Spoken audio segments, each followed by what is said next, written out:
custa acreditar, mas eu diria que a aparelho que eu vendi por 1000 euros toca melhor, de longe, melhor música que aquele sistema de 50 mil euros que eu ouvi.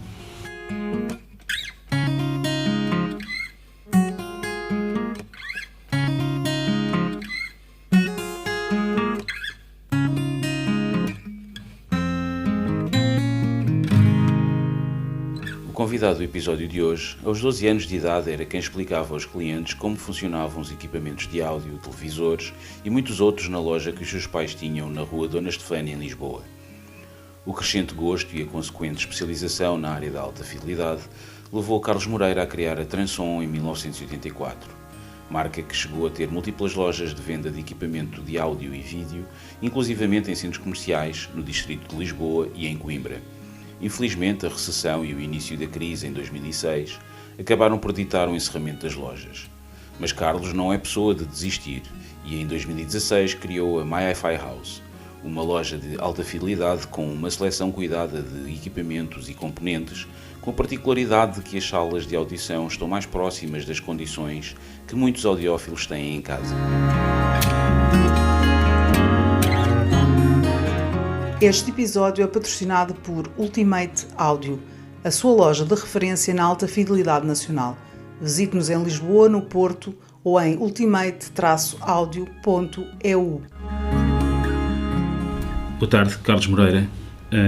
Obrigado por nos teres recebido aqui na My Hi-Fi House. Nós, desta vez, um registro um pouco diferente do costume. Temos menos um membro do podcast de Música e Som. O António não pode estar connosco, mas vamos fazer na mesma. Carlos, já nos conhecemos há alguns anos. Sim. Eu diria que já há umas décadas. No entanto, acho que tens uma história riquíssima para partilhar aqui com os nossos ouvintes do podcast sobre o teu percurso aqui no negócio da alta fidelidade. Como é que começou o teu interesse pela alta fidelidade? Começou porque o meu pai e a minha mãe vendiam já aparelhagens de som, na altura os music centers, com giradiscos, com leitor de cassetes, amplificador, e as malas, umas malas portáteis que eram muito engraçadas, que a tampa era colunas que depois se destacavam. Lembro-me. E eu, sei lá, desde os 12 anos, talvez, era a pessoa que depois explicava como é que ele funcionava. E foi assim durante anos. Depois começamos a trabalhar também com a Onkyo. O meu pai e a minha mãe vendiam esses aparelhos e era eu que explicava como é que tudo funcionava. Depois, Tinha uma loja, os teus pais? Sim, começaram com uma loja no segundo andar de um prédio e depois mudou-se para uma loja na Estefânia, na esquina da Estefânia com o Alexandre Braga, que era o meu pai que era o dono, chamava-se Eletro Moreira.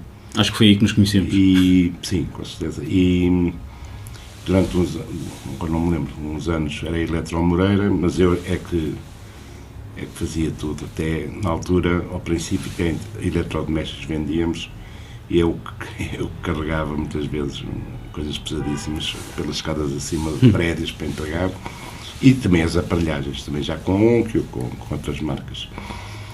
Em 1984 tinha feito o serviço militar já mais tarde, porque tinha pedido adiamentos por causa dos estudos, e então em 84, já tinha 20 e tal anos, criou-se a Transon, e por isso desde 84 estou ligado sempre profissionalmente a esta área. Certo. Aproveitando teres falado na Transon, realmente nessa altura, em que o negócio dos equipamentos de alta fidelidade ainda se estava a definir, tu decides avançar com um projeto ambicioso, com múltiplas lojas, inclusive em centros comerciais. Como é que foi esse desafio? Bem, isso foi assim, nós começámos na Transon, como disse, na loja de esquina da Estefânia com o Alexandre Braga, aqui em Lisboa. Depois, passado 3, 4 anos, eu abri uma loja maior na rua Alexandre Braga, e essa loja, quando apareceu, era quase uma loja única em Portugal, porque porque tinha 3 estúdios de audição, tinha uma área grande e vendíamos também televisões e outras coisas. Depois, com o aparecimento dos shoppings ou dos centros comerciais, eu queria expandir. A ideia não era expandir de qualquer maneira, mas havia a hipótese de expandir, e a zona de Cascais era uma zona com algum interesse, todo ali o concelho de Cascais. Então abrimos a primeira loja de centro comercial no Cascais Shopping. E a loja até 2004, 2005, ou seja, abrimos em 1990, aliás, quando o centro abriu, e tivemos lá montes de anos, e os anos 97, 98, 96 também, até o 2000, 2001, ou seja, até a entrada do euro, as coisas nessa loja correram muito bem. Depois abrimos também no Eras Parque, no Colombo, e chegámos também a ter uma loja de rua em Coimbra. A partir de uma determinada altura, talvez 2007, 2006, as coisas... começou a haver muita concorrência, demasiado, e as margens encolheram um bocadinho, e então acabei por fechar Cascais, depois o Eiras, depois o Colombo. Entretanto, já tinha vendido para outra atividade a loja de Coimbra e fiquei só com uma loja. Mas as coisas não correram bem, aquilo era um barco. Nós chegámos a ter 52 empregados, tínhamos uma faturação que durante alguns anos rondou à volta de 10 milhões de euros, mas tinha que se manter uma faturação muito alta para conseguir abarcar todos aqueles custos fixos. Então, como a faturação baixou consideravelmente, acabámos por fechar, e a Transon desapareceu do mapa em 2011. Ok. Depois desse Desire, apesar de tudo, recompuseste, estiveste até a trabalhar para outras empresas de alta fidelidade, onde eu te encontrei, até que abriste a MyFi House. Sim. Como é que vês a evolução da alta fidelidade no nosso país, desde que começaste, dessa altura até agora? Não sei o que é que é dizer sobre isso, mas há uma coisa que é óbvia. Nessa altura, até 2005, 2006, mas especialmente antes, havia... as famílias gostavam de ter uma aparelhagem em casa. A juventude, e não me incluo na altura, e outros, as pessoas, os miúdos, quando chegavam ali à adolescência, sonhavam em ter uma aparelhagem no quarto ou alguma coisa em casa. Sim. Obviamente, neste momento estamos noutra era em que os miúdos desejam ter um telemóvel ou um computador em casa, e o Wi-Fi ficou para trás, mas continua agora a ser um nicho de mercado.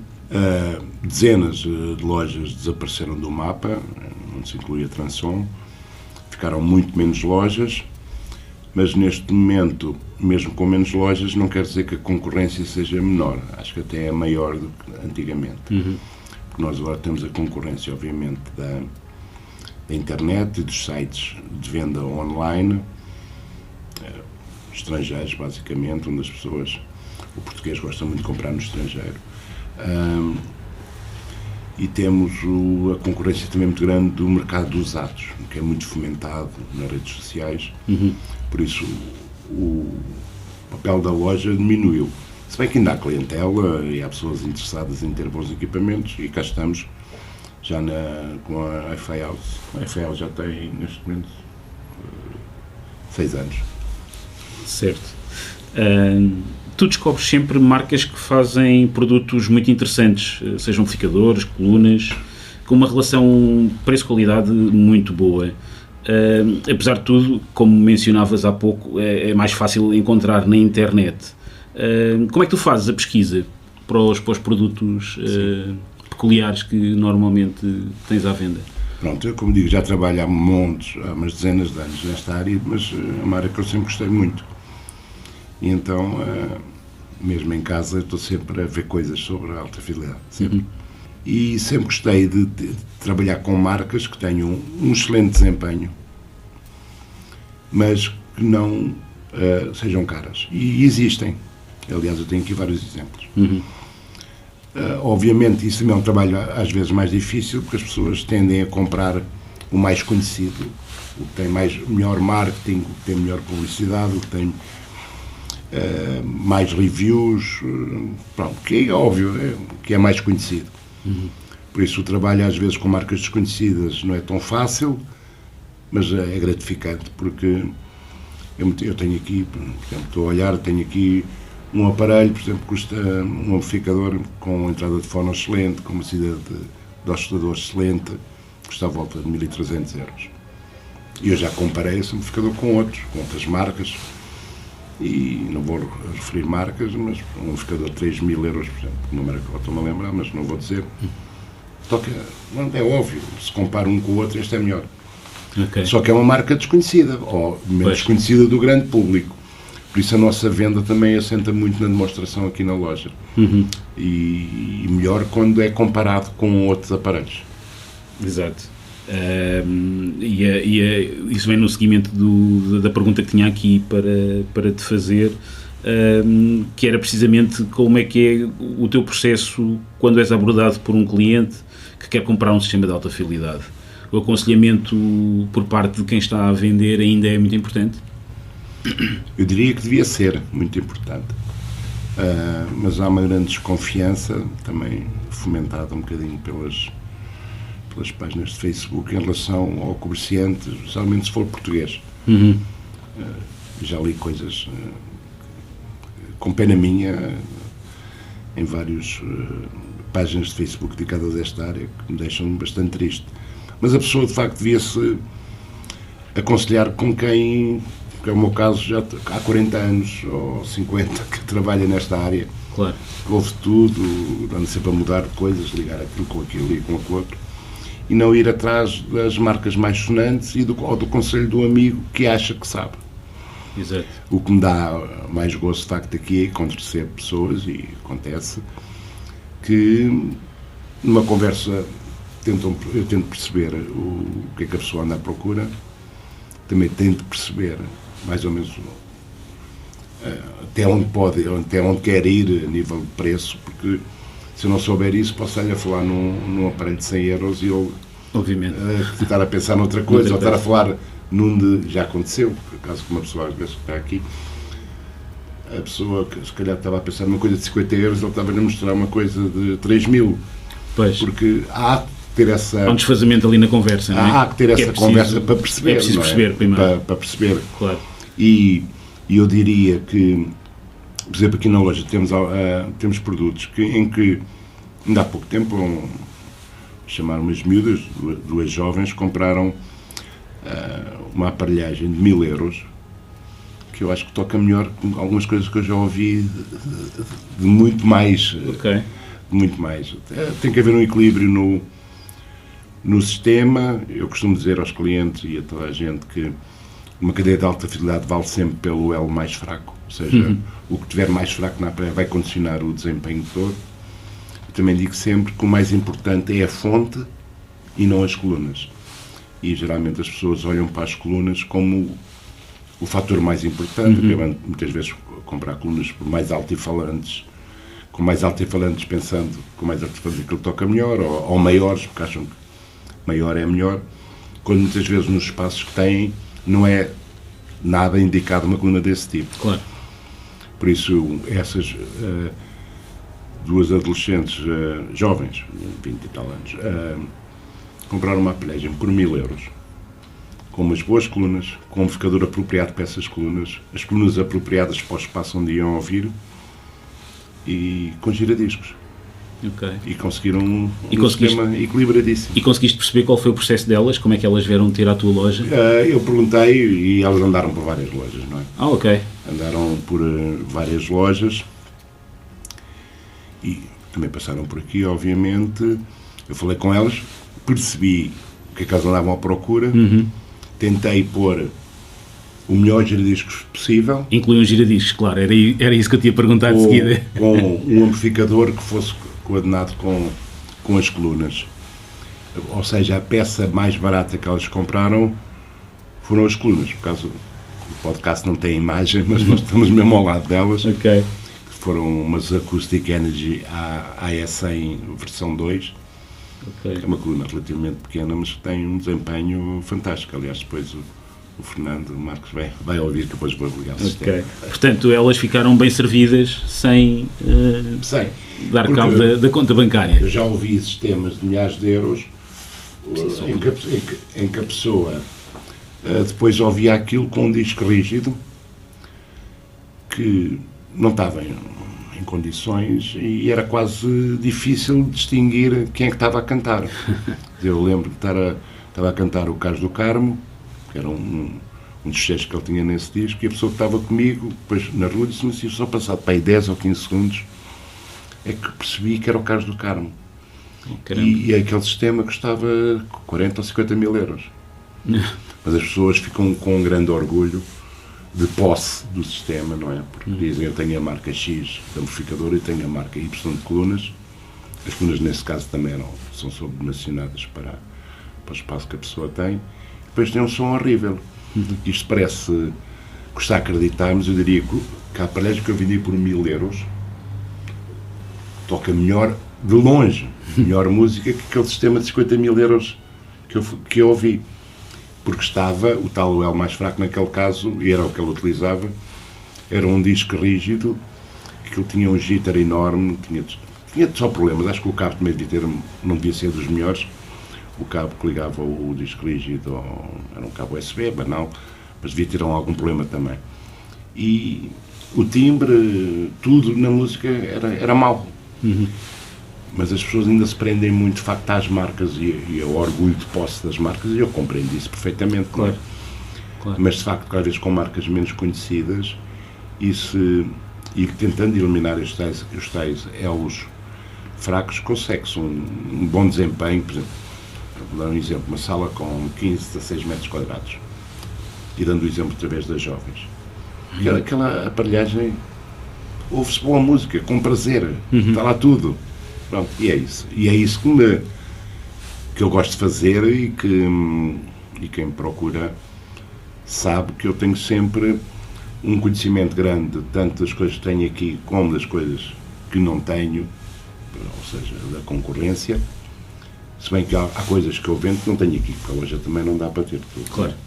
Mas há marcas com as quais eu não trabalho, por isso simplesmente.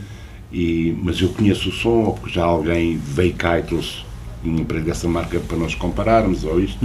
Eu tento sempre aconselhar as pessoas, tendo em conta, como eu diria, espremer ao máximo o orçamento que a pessoa tem. Seja para um sistema, seja só para um aparelho. Exato. E dizer assim, até aí, já aconteceu, a pessoa dizer, posso gastar até 3 mil euros num amplificador. E ter comprado um amplificador de 1.800 euros. Pronto. Que era bom. Claro. Pronto. Voltando um pouquinho atrás, quando falavas há pouco da internet, realmente é um concorrente poderoso, não é? E as pessoas de facto sentem-se muito tentadas porque efetivamente encontram preços que são imbatíveis pelas lojas físicas. Tu achas que o nosso tem a ver com o nosso poder de compra, que é nitidamente baixo comparando com outros países da Europa e com o resto do mundo, eventualmente? Sim. Eu, por causa, não concordo com aquilo que disseste. Há duas coisas. Primeiro, os preços nas lojas, falo nas lojas físicas em Portugal, onde muitas vezes se faz um descontozinho para o amigo. As lojas físicas fazem todos os descontos depois.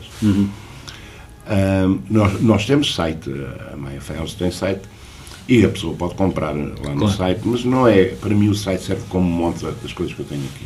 As pessoas, quando compram online, em vários sites que há pelo mundo, já estou a falar na Europa basicamente também, geralmente compram coisas que estão descontinuadas, e lá fora, como a rotação é muito maior, quando o produto vai acabar, geralmente faz um desconto grande, que em Portugal o representante não consegue fazer. Certo. Por isso, geralmente as pessoas compram coisas descontinuadas, que vão acabar ou já acabaram, compram produtos recondicionados, muitas vezes o site está lá recondicionado, e normalmente as pessoas também só falam quando encontram um preço mais barato lá fora. Mas é muito fácil acontecer exatamente o contrário. Na maioria dos países, aliás, por serem mais ricos, ou por isto, ou uma questão de educação, ou por muitas coisas, e embora Portugal tenha um IVA acima da média, tem 23%, Os preços em Portugal são bons. Basta andar pelos sites e ver que a maioria das marcas em Portugal e das lojas vendem ao mesmo preço lá de fora, ou às vezes até é um bocadinho mais barato. A compra online também, quando corre bem, pronto, tudo bem, a pessoa vem para as redes sociais dizer, fui mais esperto que toda a gente, comprei uma coluna mais barata. Quando corre mal, ficam calados. Pois. Quando as caixas chegam todas amolgadas, ou se há um problema de entrega, ou de prazo. Mas as pessoas têm a liberdade de comprar em qualquer lado, não é? Isso não estou a pôr nenhum selo em cima de ninguém, mas eu acho que as pessoas vão muito atrás do online, quando nas lojas físicas, e a maioria das lojas físicas, que em Portugal também tem site, mas nas lojas físicas, já menos se falarem com as pessoas que estão na loja, conseguem sempre um preço melhor do que... Pode haver exceções, obviamente, mas conseguem sempre um preço melhor do que num site estrangeiro. Mas já te aconteceu, por exemplo, teres uma situação de alguém que comprou online e depois tem um problema qualquer com o aparelho, independentemente da marca, e veio cá ter contigo para ver se ajudavas? Eu costumo dizer que quando há um problema qualquer, lembram-se logo de mim. Eu às vezes digo isso, ainda há muito pouco tempo, aliás foi ontem que entreguei o aparelho ao cliente. Eu durante uns anos trabalhei muito com uma marca de alta fidelidade, tem uma gama que vai desde os 2.000 euros até aos 100.000 euros, se for preciso, e o senhor ligou para mim e queria fazer um upgrade a um streamer, um DAC com streamer, e eu sei que não vendia aquele aparelho. Claro. Mas tratámos tudo, eu disse logo que não ia levar um tostão, neste caso já não há tostões, um cêntimo de nada, obviamente aquilo deu trabalho, tive que enviar mails para fora, tive que tratar da embalagem para a transportadora, tive que o receber, tive que pagar, tive que fazer tudo, e o cliente, a bocado agradeceu-me por mail, porque em 4 dias fez o upgrade do aparelho para um streamer interno melhor, fez-se upgrades de firmware também que não tinham sido feitos, ou seja, ele tem um aparelho neste momento totalmente atualizado, melhorado, e por isso tudo acabou por pagar pouco, claro. E não pagou nada pelo meu serviço. Claro, isso também é um fator importante para quem está deste lado. Fazendo uma analogia com a indústria automóvel, que hoje em dia não há carros intrinsecamente maus.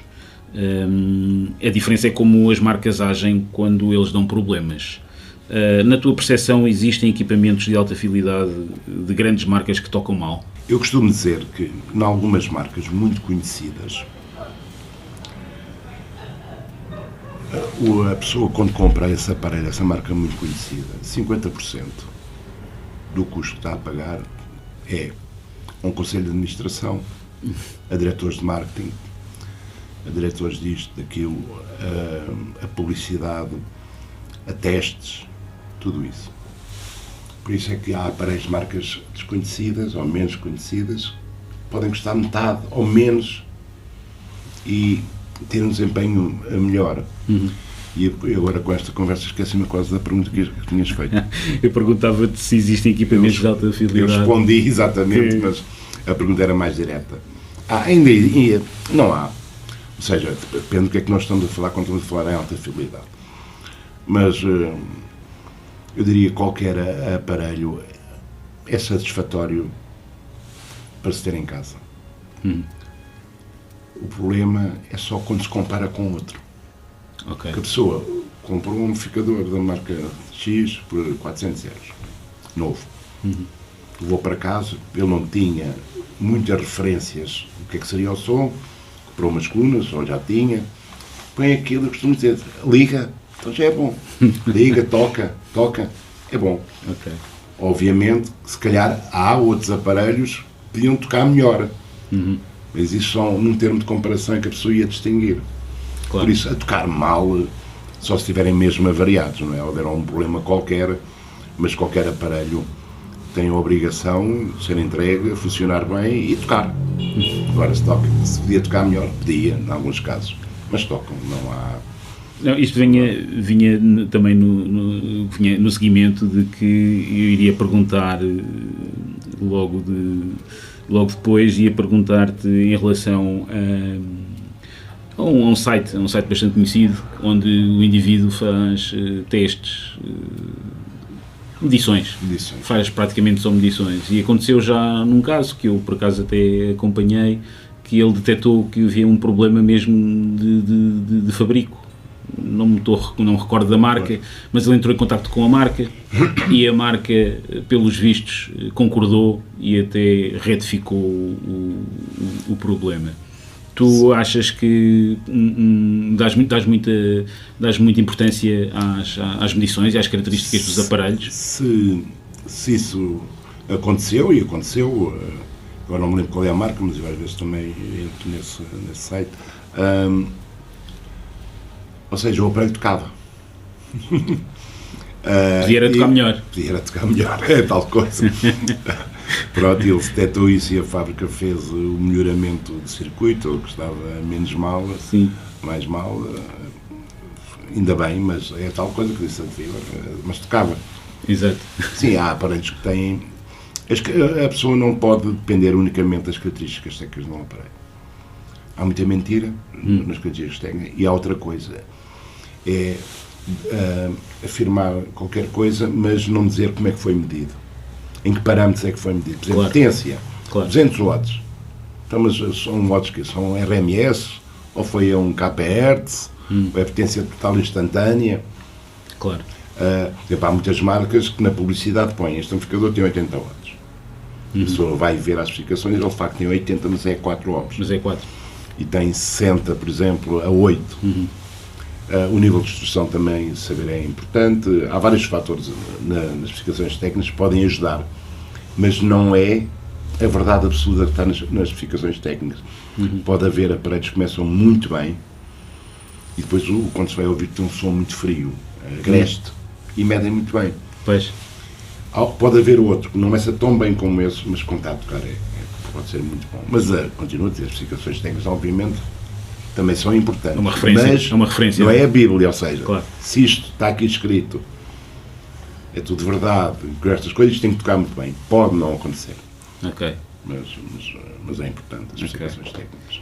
E diz-me uma coisa, como é que vês o surgimento, na verdade não é surgimento recente, já tem vindo a ser construído há uns anos, dos equipamentos feitos na China? Eu lembro-me que, vagamente, mas já não assisti eu, mas lembro-me de dizerem que também houve esse estigma em relação a alguns equipamentos na altura no Japão e hoje em dia, não é? Sim, essa história já se repetiu várias vezes, ou seja, okay, eu quando era miúdo, meu avô, por exemplo, e outras pessoas tinham aqueles rádios transistor, não é? Praça de bolsa, pilhas. Foi aí que começou a aparecer a marca Sharp, a National e outras. Mas os europeus tinham uma indústria florescente de eletrónica na Europa, que eu diria que quase acabou toda, quer dizer, quase não há nada. Muito pouco, não é? Marcas de televisão europeias havia dezenas. Agora não há quase nenhuma, ou pode haver uma marca, as pessoas até pensam que é europeia, mas já não é. Não, foi comprada a licença do nome, não é?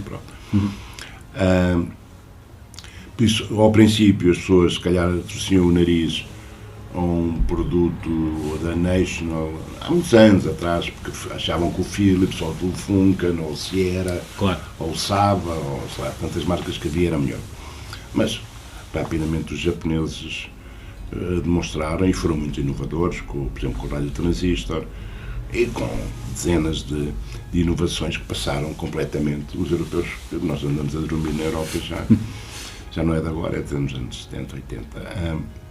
Depois aconteceu a mesma coisa com a Coreia. Vais comprar um televisor coreano. Certo. A Coreia, com a LG e com a Samsung, também são os líderes de mercado, não é? Ou alguns países já não são. Alguns já não são. E agora é a invasão chinesa. E falando agora, por exemplo, nas televisões, há uma marca chinesa que já é número 1 nos Estados Unidos. Ainda não é na Europa, mas já é nos Estados Unidos há uns meses largos. Exato. Número 1. Por isso vai acontecer o mesmo com os chineses, que aconteceu com os japoneses, com os coreanos. os chineses e o mundo agora é tudo mais rápido e em algumas tecnologias gerais, eles são líderes, e agora falando só na alta fidelidade, eles, por exemplo, na parte analógica, a nível de DACs, já são líderes, não há hipótese nenhuma. Os europeus, neste momento, um bom DAC, um bom DAC chinês custa à volta de 3 mil euros. Por falar já, um topo de gama. E eu conheço as marcas todas europeias, quer dizer, e um DAC inferior custa 6 mil. Pois. 7 mil. No digital, não.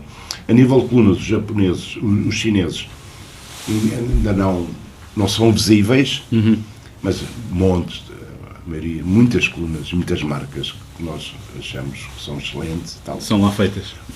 Algumas já são propriedade dos chineses e muitas são lá feitas. Não é? O mesmo ou seja, há uma verdade que é a China é a fábrica do mundo. Pois.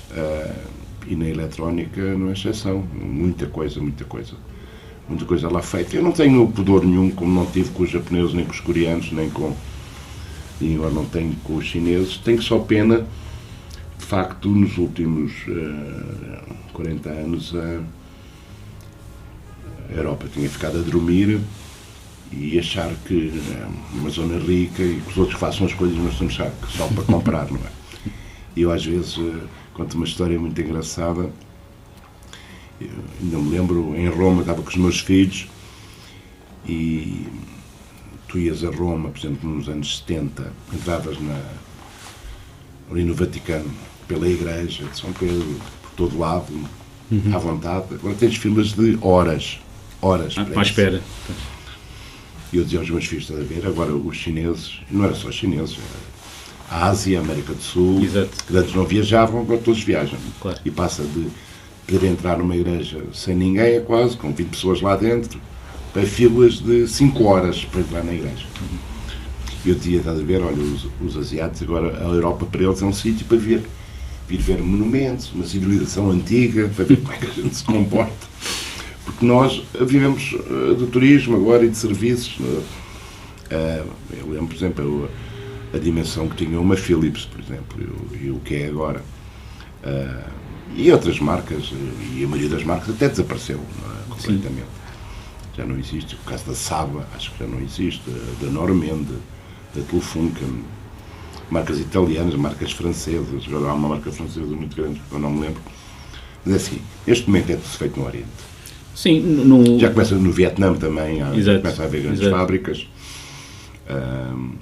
Na Indonésia, na Malásia sempre houve fábricas da Sony e da Grundig e continua a haver. E na Europa não há tanto. Nós ainda conseguimos fazer algumas coisas a nível de amplificação, a nível de colunas. Sim. Mas eu falei há bocado a nível do digital, a China domina não só pelo preço, mas pela técnica e pela qualidade das coisas. Pelo desenvolvimento, sabe? Know-how também. Exatamente. Pois.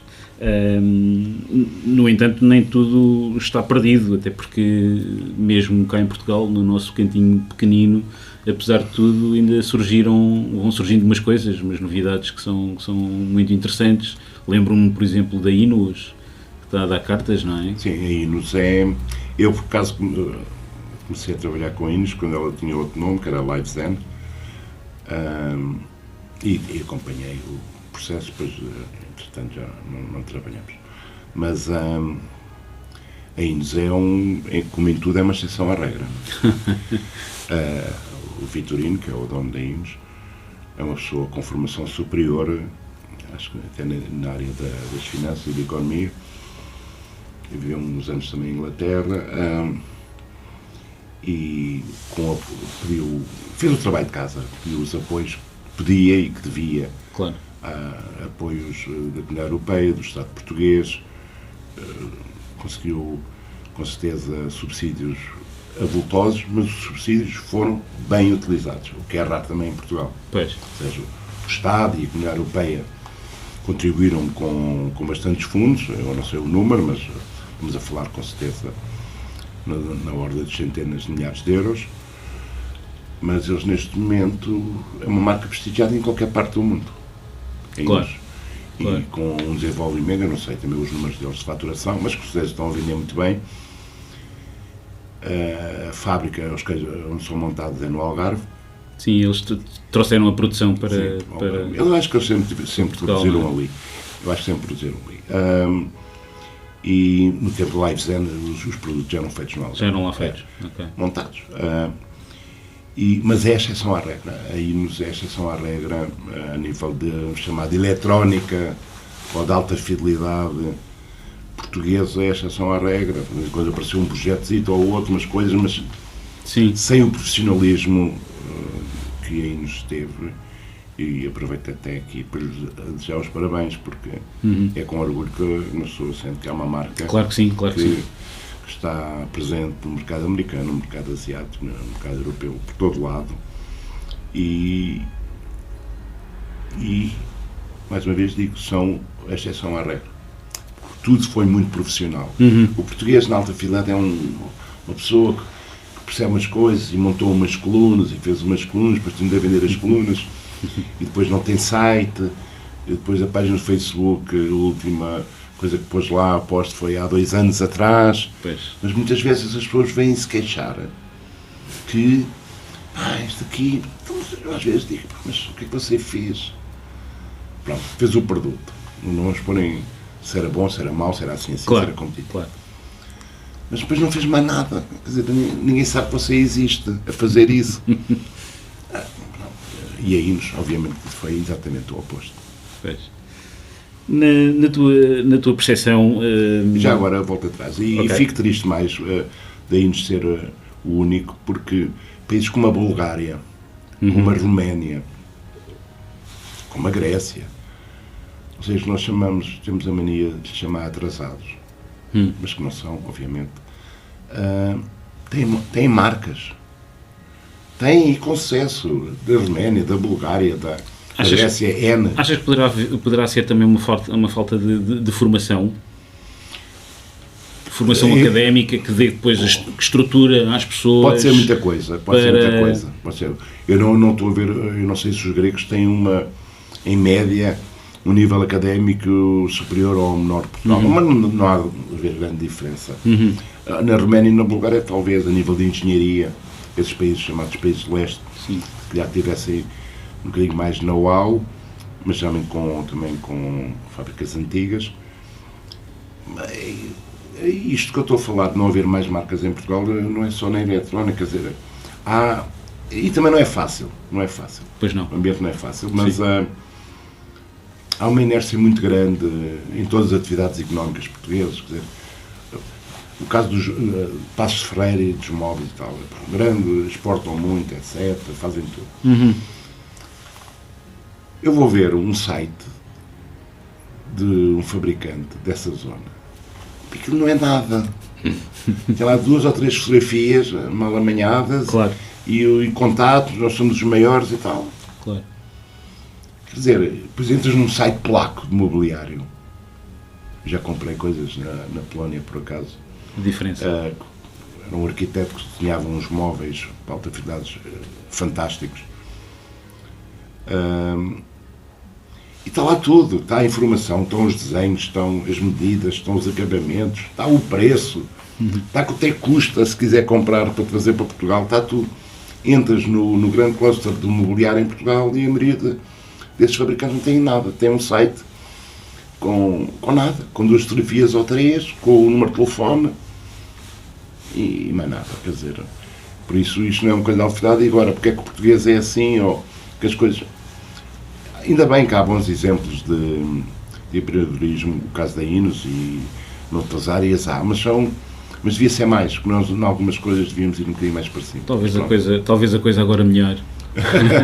Vamos a dizer isso há 500 anos, partindo depois dos descobrimentos. Não, esse exemplo, às vezes o facto de existirem exemplos práticos também, casos de sucesso, para onde uma pessoa possa olhar, sim, pode servir de incentivo. E eu sei que eles até estão a fazer esse trabalho, uma parceria com a faculdade, com a faculdade lá do Algarve. Sim. E portanto, talvez a coisa melhor nesse Mas sentido. é uma pena não temos mais marcas. Claro que sim. Era Sim. interessante. Claro que sim. Tu achas que para uma marca se ingrar não pode ser só o sonho de alguém, um amador? Achas que é preciso sempre preciso traduzir aquilo ou transformar aquilo num negócio de sucesso? Claro, ou seja, geralmente, e eu até tenho exemplos de marcas que tenho aqui na loja, de produtos extraordinários, feitos por pessoas que sabem o que fazem e já estão neste negócio e a construir, por exemplo, colunas há 40 anos. Estou a pensar na QLN, uma marca sueca. As QLN, as colunas são simplesmente fantásticas. Só que o Sr. Mats é um engenheiro e gosta de fazer colunas. E deve ter uma pessoa lá ou duas também que eu ajudo na parte administrativa, mas não há ali ninguém de marketing.